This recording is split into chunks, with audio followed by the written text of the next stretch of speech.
Do'n po nakatirik ang bahay namin, dumating po ang bagyo at malalakas na alon.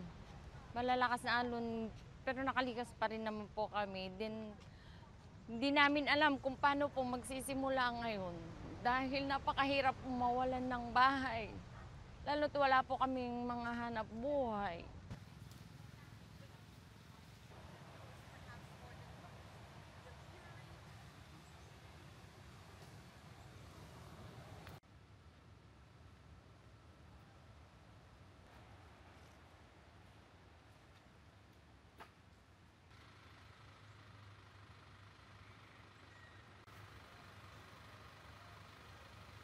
Jelajahi cara baru mendapatkan informasi. Download Metro TV Extend sekarang.